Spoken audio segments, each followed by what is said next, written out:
Yesterday, we told you how India's vaccine diplomacy has been pushing China back.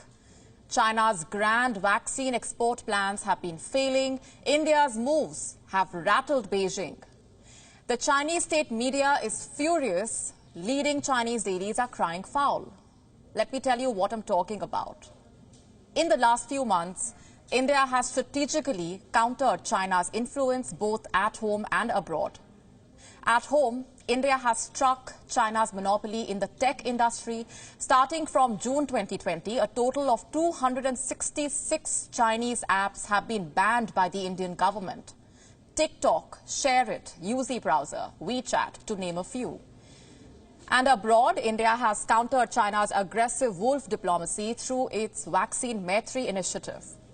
From Nepal to Afghanistan, from Morocco to Brazil, India is nursing the world back to health. India's goodwill gestures have overshadowed China's predatory investments. The Chinese media is mighty upset. Leading Chinese voices are worried. The uneasiness is evident in their reports and statements. Let me take this one at a time. On the 26th of January, China's saber-rattling mouthpiece, the Global Times, carried this report on the app ban. Don't go by the headline, read what's written below. It's a bit all over the place. Allow me to quote. India is taking revenge on China and also set up a bad example for the world to revenge China. Let me paraphrase so it's easier to understand. The Global Times wants the world to believe that India is taking revenge against China and also setting up a bad example for the world to take revenge against China. I'm quoting further now. The purpose in one side is to take revenge against China, and on the other hand is to satisfy the needs of interest groups in India, showing a tough attitude towards China. Tough attitude and revenge sounds a bit rich coming from China. I mean, who are they fooling? Let's check out the next report now, published on the 27th of January in CGTN. It carries a statement by Zhi Rong, the spokesperson for the Chinese embassy in India. I'm quoting again. The Chinese government always asks Chinese companies to observe international rules and local laws and regulations when doing business overseas. We urge the Indian side to immediately correct its discriminatory measures and avoid causing further damage to bilateral cooperation. Really, all this is being said by a country that knows best how to damage bilateral ties severely with its continued aggression. And then we have the editor-in-chief of Global Times, Mr. Hu Shijin, who has said, and I'm quoting again, Chinese companies must defend their rights by using laws as weapons and seek compensation from the Indian government. Seek compensation? Well, good luck, we say. So this was about the app ban. China's uneasiness with India's vaccine diplomacy is on a different level altogether. Another report was carried in the Global Times on the 26th of January.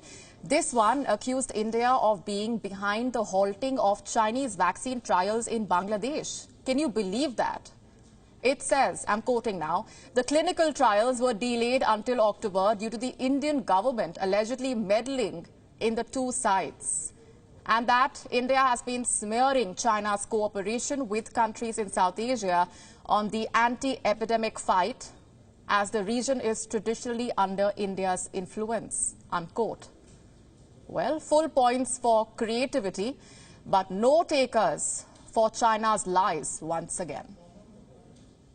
The fact of the matter is that the world is turning away from China, from the Chinese products to Chinese apps to even a Chinese vaccine. It is time for China to introspect and not blame others for its fall from grace. As for India, it has made it amply clear that it will not bow down to Chinese threats. By banning Chinese apps, New Delhi has set the terms for any future engagement with China, and by providing vaccines to the neighborhood, it has shown the importance of togetherness and healing during a crisis, something that China has clearly not done. India's External Affairs Minister S. Jaishankar recently issued a statement. He said, the events in eastern Ladakh last year profoundly disturbed the relationship. They not only signal a disregard for commitments of minimizing the troop levels, but also showed a willingness to breach peace and tranquility. Development of ties can only be based on mutuality, mutual respect, mutual sensitivity, and mutual interests. So the message is loud and clear. The relations can only get back on track if China respects India's sovereignty, interests, and its boundaries. WION now available in your country. Download the app now. Get all the news on the move.